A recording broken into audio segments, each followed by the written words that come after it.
All right. Awesome. Hi, everyone. Thank you all so much for joining us this morning. I'm so excited for our very first guest at our Open Doors series this October. My name is Callie Bain. I am the Community Engagement Strategist over at CultureWorks, and I'm joined this morning by Mary Burris, who is listed as CultureWorks in her little Zoom name. She's our Advancement and Grant Strategist, and Daniel Jones, our Tri-Cities Program Manager.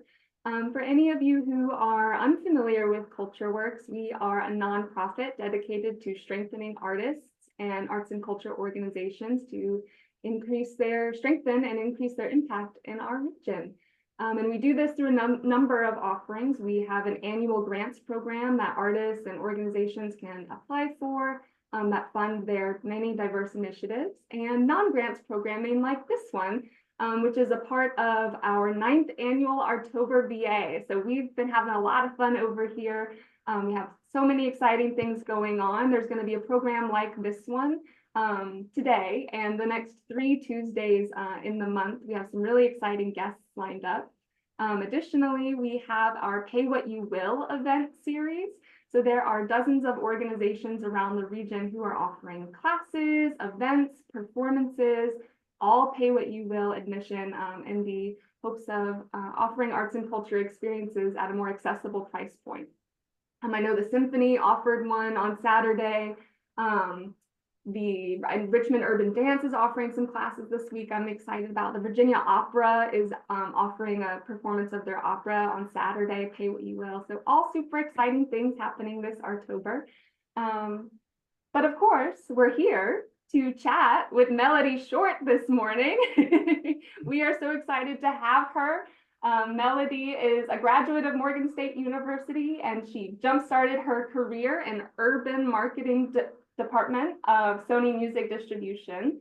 Her career in the music industry afforded her the opportunity to establish relationships with small business owners in the Mid-Atlantic markets. She supports small business owners and independent artists in the area, is the former director of marketing and business development for the largest collection of Black-owned inns in the United States, Aquaba Bed and Breakfast Inns, and was featured as part of the cast of their television show on the OWN network, Checked In. Melody is the former director of marketing and communications for the Metropolitan Business League, and she serves on the board of the Africana Independent Film Festival, the Valentine Museum, and Chamber RVA. Thank you so much for joining us, Melody. I'm so excited. I am as well. Thank you for having me. I want to just start off by saying happy Tuesday, everyone. Again, I'm Melody Short, co-founder of the Richmond Night Market. And I'd like to just do a shameless plug. It really is where creativity and commerce are both celebrated. And I know I'll be covering a bit of that today. We'll spend some time exploring entrepreneurial resources available to artists in our region with the goal of you embracing entrepreneurship as a creative, but also knowing that you control the pace of it all. I want to also challenge the starving artist stereotype and explore how Richmond's vibrant arts community can unlock business opportunities for our artists. And so, Callie, if you can, I can't see the screen. Yes, I will start sharing. 1 second. Thank you. All right. Can everyone see that okay? The classic Zoom question. All right. Melody, you tell me when you want me to proceed. And just so everyone knows as well, this meeting is being recorded. So if you miss something or need to go back and rehear something, we're going to be posting this online to our YouTube channel afterwards. Thank you. You can proceed. It does look a bit blurry on this end. It didn't initially. Okay. Yeah. Okay. Even if you have to, yeah, that looks great. So you can go to the next slide. Okay.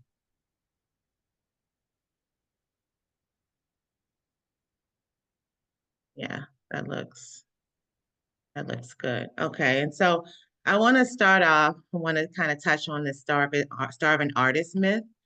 I grew up with a father that's a visual artist who also has a gift of music. And so as a child, my walls were adorned with artwork created by my father. And so fast forward 30 plus years, my dad in present day, he is a recreational instructor for the city of Richmond. And so in whatever rec center that he is working, you will find his artwork always beautifully showcased on the walls. And so I wonder often if my dad is satisfied with the way in which he shares his art, which is beautiful and is super useful and it serves community. But sometimes there's a curiosity around if there is a desire to embrace entrepreneurship as part of his artistic journey, because he has not. And so with that in mind, I want to just kind of jump into starving artist myth. And this, I think this notion that artists must struggle, I personally think is outdated, specifically as it relates to our city. We all know that Richmond boasts a thriving art scene with many artists finding success through innovative business practices. And to note a few, I think about some of my dear friends that are absolutely killing it while embracing both the titles of being an artist and an entrepreneur. It's wild because I didn't know they would be on this call today, but the first person I would like to mention is Amiri Richardson Keys and his collaboration with Venture Richmond. It was highlighted over the weekend just recently during the celebration of the Second Street Festival. And so his work, Jubilance, was featured as a commemorative poster for this year's festival. If you all are familiar with Jason Ford, he's collaborated with Marco's Pizza and the Boys and Girls Club, just to name a few, from mural design and creation. And now his artwork is featured on the exterior of commercial real estate in our city. And then lastly, Ashley White, the owner of Style Identity. She has retail presence at the BMFA where you can purchase pieces from her jewelry collection in their gift shop. And so essentially, what do these artists have in common? Um, they've embraced the entrepreneurial mindset and they've leveraged available resources that are provided throughout our region. Next slide. And so now I would like to dig into our local art scene and resources, which include creative hubs, funding opportunities, and networking events. And to start, of course, today's session is being provided courtesy of CultureWorks. And so for those that may not know exactly what CultureWorks offer, it is an organization that supports artists and cultural organizations. And they do this by providing resources, they have funding opportunities and collaborative opportunities. One thing that stands out for me as it relates to CultureWorks and their huge offering of a resource by way of their annual grants program. I've been honored to sit on that selection committee in the past, and I know that it has been highly beneficial to our artist community. Viz Arts, that's an organization that promotes visual arts through education and exhibition and community engagement. They offer you as an artist like an opportunity to invest in yourself and I'm big on that, whether you are embracing the title of artist or entrepreneur, both, it's important that you continue to remain a student in both spaces. And so this arts allows you to take classes and workshops, and they also have an artist residency. One of my favorite events that they produce annually is Craft and Design, which is a juried contemporary craft show. And they showcase over 160 artists from around the country each year. So again, a huge opportunity to showcase your work as an artist. Art 180 offers workshops and events, and they are youth centered with their program, and I love that. But they also offer a teach an artist program, which I think is important because it allows artists to share and teach their craft while also being compensated. But at the same time, you're also helping to contribute to the growth and development of the next generation of artists. Another organization that can be a resource to you as an artist would be Liberated Flow Foundation, which was founded by Richmond-based artist David Marion and his wife Tierra Green. It's a local nonprofit that offers artist support and curates art exhibitions, which ultimately provides artists the opportunity to showcase their work. Some of my favorite installations include one that they had installed at Main Street train station. Many of you may have had the opportunity to see, and then the Black History Museum and Cultural Center of Virginia. And they also produce the Liberated Flow Charity Art Gala, which allows us the opportunity as a region to celebrate the incredible works of local artists. And then the last resource in this category would be Studio 23. Again, it's a huge opportunity to invest in yourself as an artist. So Studio 23 actually offers studio spaces. So oftentimes you may not want to take on the large overhead of having uh, a studio space alone, but you can tap into the shared space that they offer at Studio 23. They also have a printmaking facility on site. They offer workshops and classes. And then again, the opportunity for you to showcase your work through some of the exhibitions that they offer. And so these organizations, they offer you as an artist an opportunity to like not be on the island alone while investing in your growth and development. And they allow you the opportunity to be part of community, which is important. And so I want to just pause because I feel like I'm just hearing myself talk so much. I want to get a sense of out of the organizations, the 5 organizations that I've just mentioned, how many of you were familiar? Well, let me just rephrase this. Were there any organizations that you were not familiar with? And if so, drop those names in the chat. I know I was unfamiliar with Liberated Flow Foundation. Hmm. New one for Make me. note of that, look them up. They're wonderful. You may not have been familiar with Liberated Flow, but you're likely familiar with David Marion and his artwork. So I strongly encourage you to look up that organization to get more familiar and see if it's a good resource for yourself. You're familiar with David. Okay. Wonderful. Now I want to, if you can advance the slide. I want to just share a few small business resources for artists. And these are organizations that have been supporting small businesses for a while. The last is a newer organization. But again, as we put on our entrepreneur hat, just know that they have resources available to you as well. The Metropolitan Business League focuses on supporting and advocating for small women and minority-owned businesses in our region. They are the trusted source for small business support and offer a ton of workshops and networking events. They also have an entrepreneurship certificate program that allows you to work at your own pace to further develop your entrepreneurial skills. They are membership based, but I feel that the membership is worth every penny. Um, we also have the Office of Minority Business Development.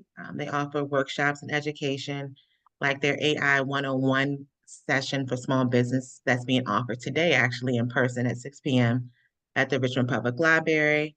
But they're constantly offering workshops, many in person and some virtual. So I encourage you to check out the website for the Office of Minority Business Development and look at their events calendar. Small Business Development Center. And these resources that I'm sharing with you, I am using myself or I'm constantly recommending them because they've been good sources of support throughout our small business ecosystem. And so the Small Business Development Center, I recommend entrepreneurs to them all the time because they offer free technical assistance. So you as an artist, if you need some access to resources, whether it be accounting, marketing, if you want to, you need to put together your business plan, the team over there at SBDC are actually, they're really the go-to in this region for me and many of my colleagues that work to support small business owners. Um, Chamber RVA and the Chesterfield Chamber of Commerce. I'm on the board for the chamber. Again, I don't think it's a shameless plug, but I think they are an incredible resource for networking. They also offer workshops. It is membership based, and again, a great networking resource. If you recall, I mentioned Jason Ford and his mural art featured on the exterior of Marco's Pizza and the Boys and Girls Club. And so organizations like Chamber RVA and the Chesterfield Chamber really put you in rooms with corporate contacts which could potentially lead to similar opportunities. And then last but not least is Bridge in Virginia, their local nonprofit community development loan fund that provides access to capital, and I would say affordable capital, along with technical assistance. They work hand in hand with SBDC. I say we because I'm part of the Bridge in Virginia team as well. And we oftentimes refer small business owners to, again, SBDC for technical assistance. And so I am going to pause there. I'd love to see if there are any organizations mentioned that provide small business resources that you were not familiar with. And I actually have a little, not a little, a big gift to offer based on the responses. Okay, so Chauncey has already, good afternoon, Chauncey, has already listed two. The next person that lists a resource that you were not familiar with, I want to gift you with a resource to take advantage of. So Chauncey, you will be one of those two.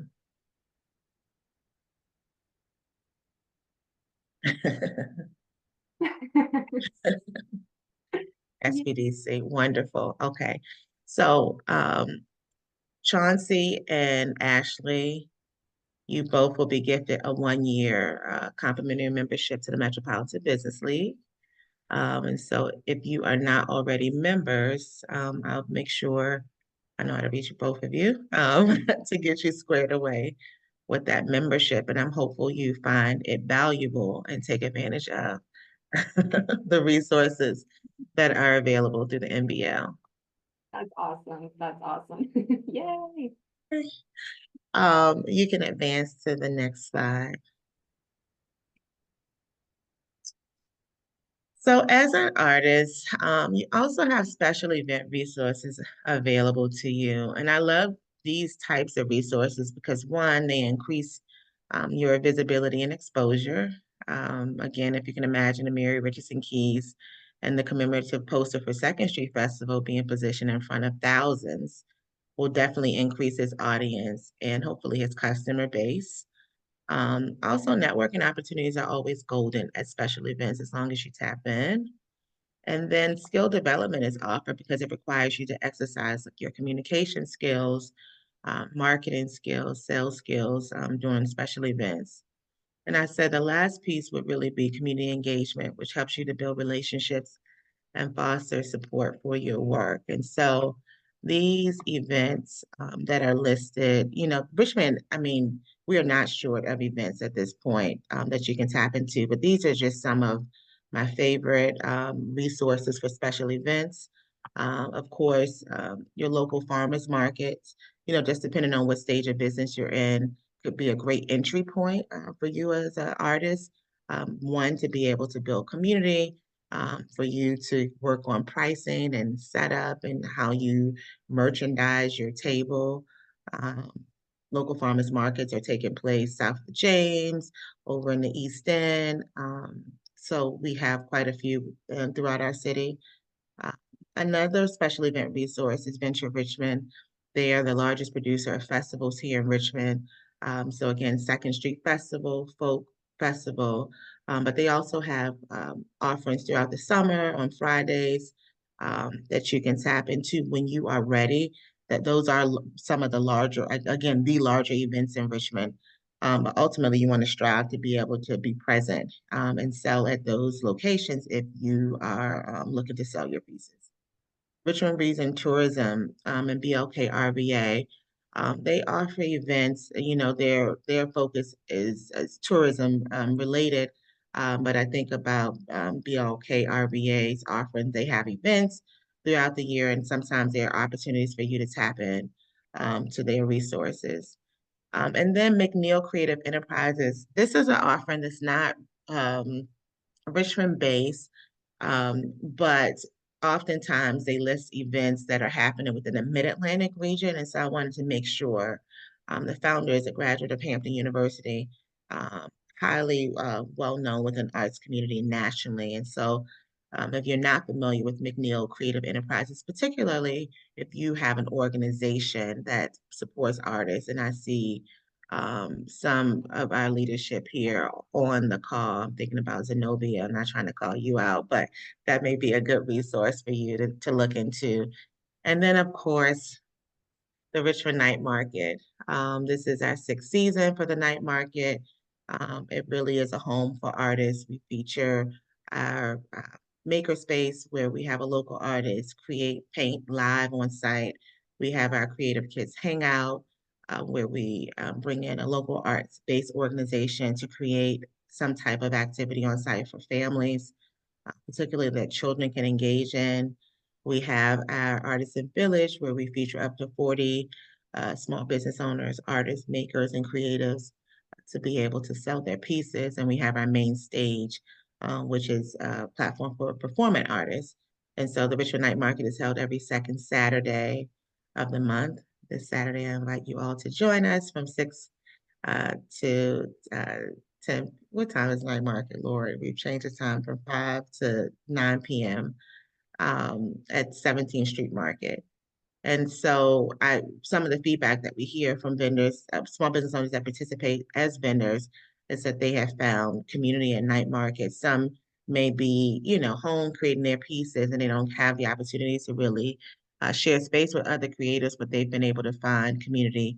And they've also been able to learn about other market experiences that they can take advantage of to create revenue for themselves as an artist and ultimately for their family. I think I saw too that you all are, I saw on Instagram this morning that applications to be a vendor at the next one close on Saturday, I believe.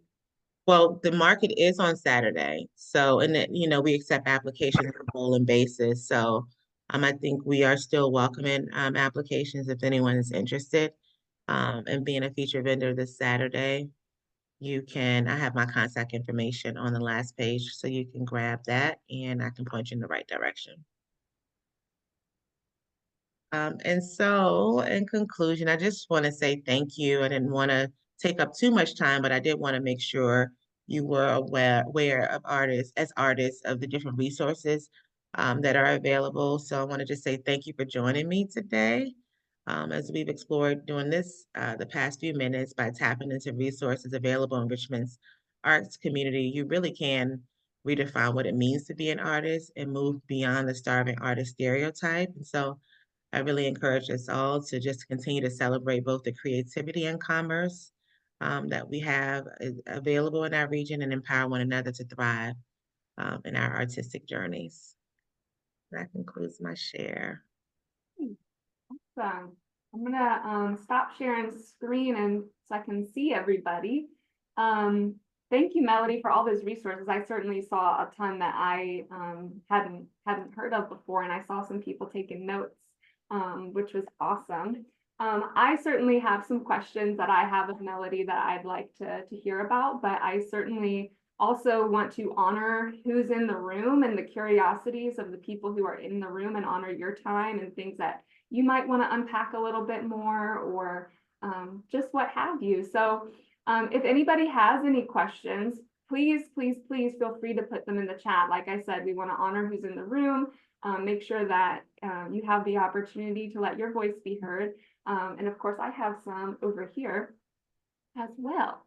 So I'll ask some of my questions to start. Melody, are there any common mistakes that you see younger or newer entrepreneurs making when starting out? You mentioned a lot of different opportunities and markets. You have a lot of experience in that space. Are there any common things you see that people entering that space can avoid? Mm-hmm. Well, I will say the approach is not a one size fits all. So I think you really start with being real clear on getting clear, I should say, and making time and space to decide what you want your artistic journey to look like for you. Um, and so, you can call it a business plan. It doesn't have to be incredibly robust, but really putting pen to paper to map out what you want that to be for yourself. Mapping out goals for the year and for the years ahead. SBDC, Small Business Development Center, they are an incredible resource to help you do that. It would be similar to a business plan. So that is one thing I see that many artists, they're not intentional in that regard, not all, but some. And then I would say, securing, whether it be a bookkeeper or CPA, some type of accounting support on the front end so that you can really get clear on what you're putting out. Because as you're producing pieces, let's just say if you're a visual artist, you're buying supplies or art in any form, you're buying supplies to create your pieces. You want to be able to manage and track that, but you also want to make sure you are covering those costs, those expenses that you incur, the cost to participate in some of the markets that I've shared or events that I've shared, and you're generating money to make it, I'm hesitant to say worth your while because artists, they create for very different reasons. So I want to be respectful of that. So you want to, if the goal is to uh, not be a starving artist. I'll say that. You want to make sure that you are positioned to do so. And the way that you do that is by looking at, what the numbers basically. Right. Yeah. Mary reminded me that you shared a lot of grant writing resources or grant opportunities rather specifically earlier. And we are offering, CultureWorks is offering a grant writing class in collaboration with Art 180, which is another resource that you shared. And this is going to be monthly as part of their Open Studio series. So join us on the second Wednesday of every month through Mary, what is it, April, I believe? And we're going to walk you through the grant writing process. I know that for some, I don't want, artists are not a monolith, but for some, it can be scary and daunting, and different organizations have different processes, and how do you put your work and what you make into an artist statement, and all these different things. So anyway, that is a resource that we are going to be having, just to tack that on as we're talking about all these grant opportunities. And Mary also was curious about talking a little bit more about the Metropolitan Business League and what opportunities they have. Well, the Metropolitan Business League, first, I just encourage everyone to, because they do a really good job at sharing what they have in the pipeline on their social media pages. I don't know the handle off top, but their website is the mbl.org. And so there you're able to learn more about all the programs and the resources that they have. I did highlight the Entrepreneur Certificate course because it allows you to um, uh, go through the course at your own pace. But they also offer workshops, and those workshops just kind of run the gamut from, marketing to accounting support to branding. I think they had a session on branding recently. Um, so they have the educational offerings, they have the programs, they have the incredible networking opportunities. They have signature events to include different awards receptions, uh, events that are industry focused. And so, although they don't focus on artists as it stands, again, I want to go back to when I mentioned David Marion, and if you are all familiar with like Hamilton Glass, many of those artists have been able to tap into corporate relationships, and that is what the MBL allows you to do because you'll be sharing space at the networking events, at the signature events, within the session, the classes, and the workshops with business owners, small business owners, as well as folks representing some of our local corporations. Right. Awesome. Chauncey wanted to know what resource or a mixture of resources might be best to pursue to develop more of a grasp on fundraising and capital raises for an event series or organization. That is a good question, Chauncey. So it sounds like this collaboration between Art 180 and CultureWorks may be helpful. And Mary and Callie, you can speak on that a bit more because I don't know the details of it all. When I think about capital resources in our region, um, they really are looking, so it's not really event based. Okay, let me just kind of think. Okay, so here's a resource. I'm kind of just going through my head. So for event series, depending on the nature of the event, like some of the financial institutions support events. So I'll take Night Market for an example. Although we are a 501c3, we have been able to tap into financial institutions that have a vested interest in the arts, small business development. And I'll name one that a lot of folks are able to tap for support, Capital One. But again, I would really encourage you to kind of look at what corporations have home offices here in Richmond, and then you want to get familiar with what's important to them in terms of philanthropy. Um, and let me just pull something up, Chauncey. Hold on for one second.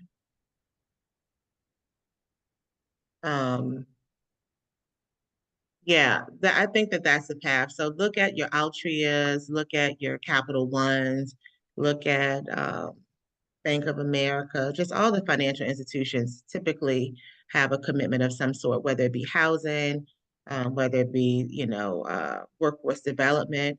If your event series can kind of fall under the umbrella of their priorities, then there's some opportunity for you to approach them to see if they would be interested. And then Kim just, Truist, yeah, Truist, Kim, exactly. They're a good one.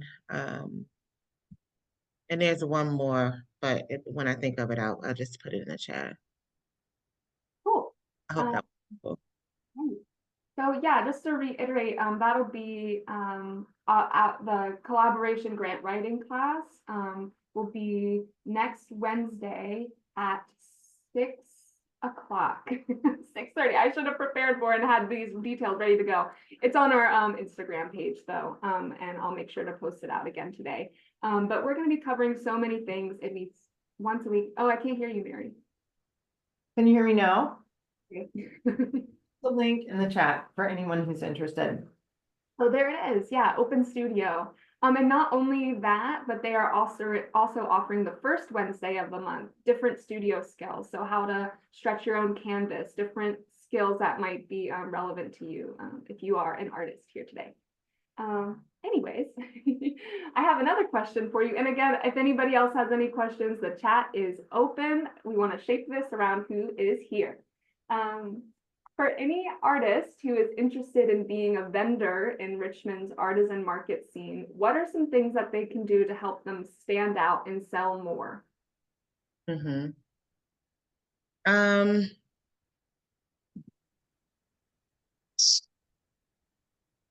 so I'll first say this, depending on the event, the producers of the event, they all have we all have different guidelines on what we deem is important to showcase your pieces at our event. So you first want to get yourself familiar with what those things are. So I'll just speak for the Richmond Night Market. We pride ourselves off of really being a training ground, right? Because we have artists that are participating with Night Market that may have been creating for 1 year, and then we have artists that may have been creating for 30 years, right? And so we want to see something that we think our attendees, because we're familiar with our attendees, would be interested in purchasing pieces that are family friendly. Because we also offer the opportunity for clothing designers, art in all of its forms to be present at Night Market. So if you have a piece that we deem would be welcomed by the patrons of the Richmond Night Market, that's helpful. We like to be familiar with your setup. We have Ashley White, who is the founder of Style Identity, or joining us today. But she's also really, really good with like branding and marketing and just like the setup of a booth because you want that to be attractive, right? And so visual merchandise makes a huge difference as a vendor. If I'm walking throughout the market, I am going to naturally gravitate. If you're familiar with Jolinda and Shapes and Colors, there are a lot of colors. It's bold, it's beautiful. The pieces, the layout is thoughtful. It's like she didn't just show up and just throw things on the table. She was very intentional about what the setup is going to look like. We always talk about engaging. She's not going to be sitting behind the table and just hoping you come and talk to her. She's going to be standing up. She's going to welcome you into the space. All of that is part of connecting with the artist, the sales process, and ultimately your ability to sell your pieces. Right.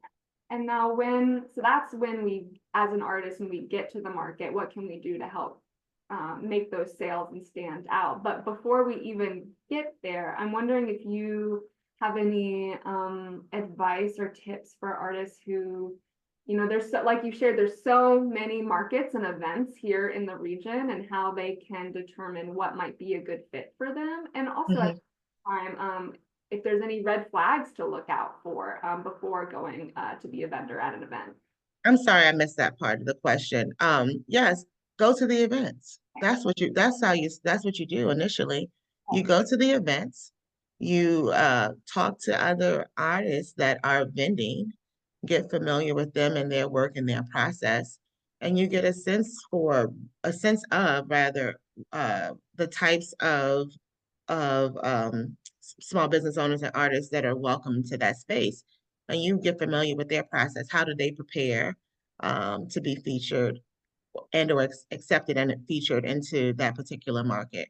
But I think you have to go and see the quality of pieces that are being offered at the event so that you can also see if you are ready to share. But I also want to say a good starting point would be so going to the events, yeah, and then also farmers markets. It's an easy entry point to get into the market space. Night market is a bit more, I wouldn't say critical, but the expectations are a bit more, if I say higher, I don't want that to be negative because we love farmers markets, but there's just a different standard. The standard is a bit different to be featured at night market. I thought, Jolinda, you put a great tip in the chat too, that make sure, they're taking your vendor fees to promote your individual work and share a lot of marketing out about the event itself. And yeah, Richmond Night Market has a really awesome Instagram. Like I said, just this morning, I saw some posts from them for their vendor call. So that's great. Oh, I have one more thing to add. Because this is Jolinda sparking this now. Do the producers invest? So we say Night Market is a love offering. Adrian Cole Johnson is my business partner. It is really our love offering to the city. We're Richmond daughters, right?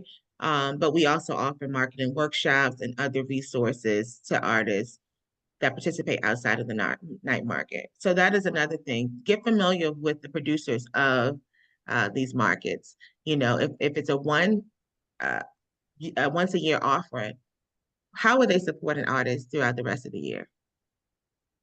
Because to me, that shows if they are fully invested in the art landscape or if it's more of a transactional experience. And so, yeah, you want to really get familiar with the producers.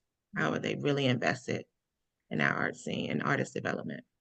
Yeah, so that was the second part of my question that maybe didn't come through, but that you've now answered, is if there's any red flags that artists should look out for when making their selection about events to attend. And it seems like just making sure that, like you said, they're the organizers about relationship building and that they care about promoting the event and all of that.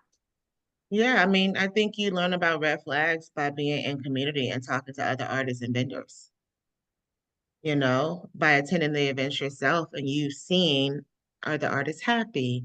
Inquiring about how they're welcomed into the space, what the setup and breakdown look like for them. If those experiences are thoughtful, then to me, coast is clear. If they are not, then that's a red flag. Right. I have one more question for you. And then, like I said, if anybody else has some questions, you're welcome to ask them. But I was hoping you could speak to the value in continuing to take art and or business classes, attending lectures like this one, even if an artist is seasoned and has been to a lot of these. I just think that we are students always. You have to allow yourself to remain a student, whether it is whether an artist or entrepreneur. But when you wear the artist hat, you really wear both. And so you demonstrate that by investing in workshops and educational offerings that we're fortunate enough here in our region to have at our fingertips. But you do both. So you take the art classes and workshops, but you also take the entrepreneurship class that the NBL offers or something comparable to it. Or you are placed in membership with the chambers, whether it be Chesterfield or Richmond Chamber or the Metropolitan Business League, so that you can be in good company with other entrepreneurs at various stages of business. That's how you learn. Yeah. All right. Well, I will. Oh, okay. 100%. Does anybody else have any questions? We have a wonderful resource here in Melody. If you have any last final questions for her about anything we've talked about today, want to circle back to any resources we covered, questions about Richmond Night Market, anything, the chat is open. Again, I'll just share that CultureWorks is partnering with Art 180. We're going to have that grant writing workshop, and that's a great resource to get a little more comfortable with your grant writing skills. Like I said, we're going to have 3 more open doors. Next week, we are lucky enough to have Nastasia Swift, who is a past grantee of ours, and I'm sure in some way or another, you all have seen her work and all of her residencies and grants, and she's going to be talking a little bit about her experience with the grant writing process and artist residencies as a different resource for artists. And Alexis Shockley the week after that with VCU Arts and Healthcare. If you are unfamiliar, VCU has a whole VCU Health, excuse me, has a whole arts department now. Unpacking how having access to art within the Children's Hospital and within healthcare has been really impactful. And then finally, we're going to have Yvonne Mastromano joining us on our last week, CEO of Virginia Voice, providing accessibility services for low vision and hard of hearing members of our community to arts and culture. So Mary asks, what about artist retreats and residencies? What can you tell us about that? Yeah, I mean, they are what I love about those offerings, that it allows you time and space to focus specifically on what you're creating, right? It removes you from the day-to-day of life, which can be wild. And you don't have to share your attention with anything else besides, what you're creating. So Viz Arts offers a residency.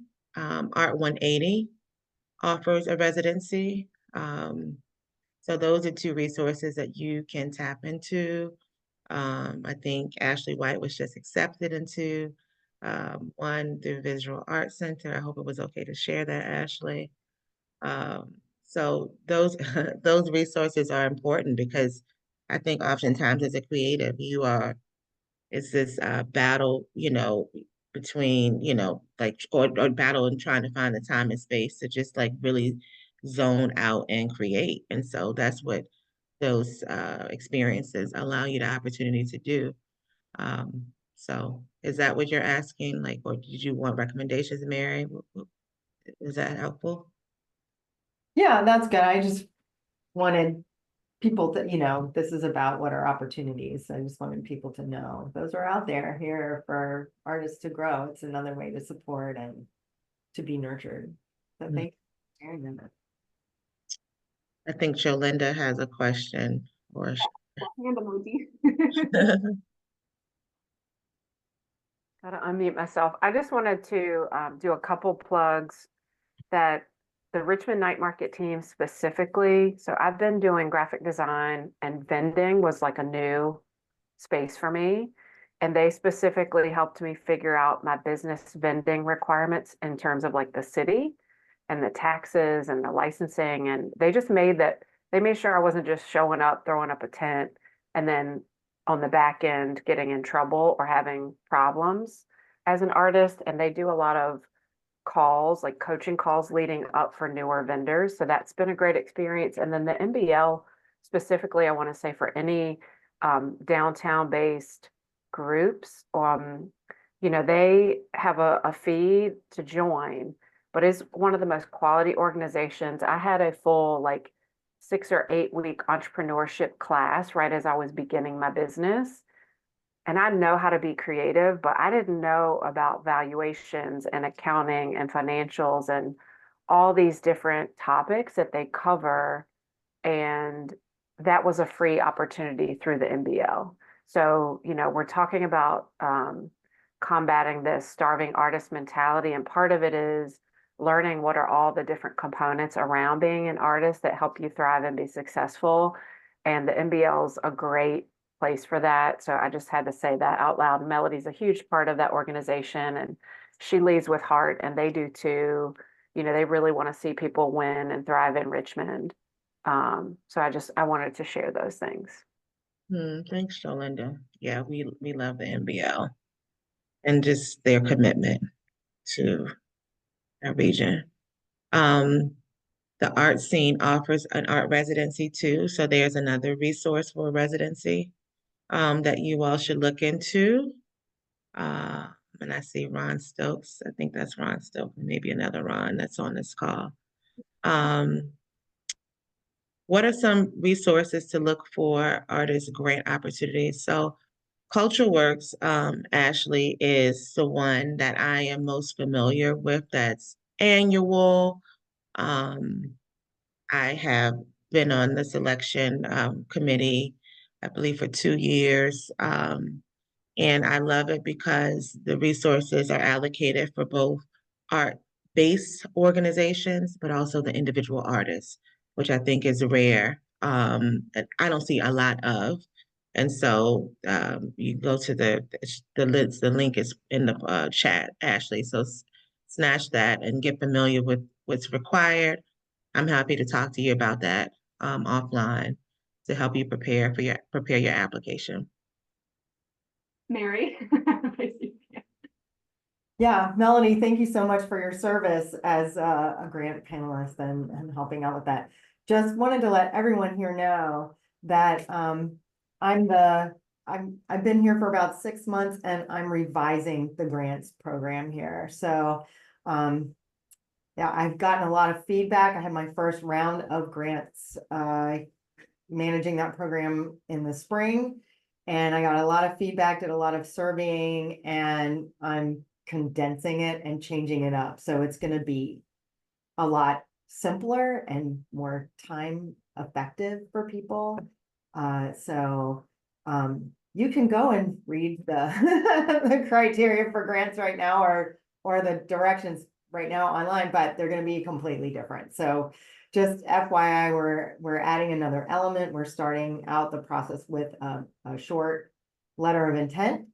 And then there'll be a process for evaluating those so that people don't have to go through a big, long, complicated process and wait 3 months before they find out if they have their funding or not. So that's a big change for us. So I'm excited. Melody, I'd love to tell you more about that. I would love to hear more about it. No copy. Yeah. I did want to honor this question that came up a little earlier. Mr. Q asked if there are opportunities for specifically physically disabled performance artists. I myself am not familiar with specific groups for performance artists that cater to that, but I do know a lot of our theater owners and theater operators here in the region are wonderful, and I'm certain provide equal opportunities for people of all sorts of different abilities. Did you, Mr. Q, did you want to elaborate at all, or I don't want to put you on the spot, but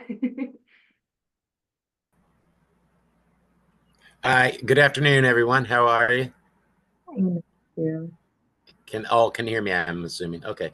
I myself am a left below the knee amputee, and I'm not familiar with any other differently abled actors or performers throughout the city, but I've only just arrived in the city.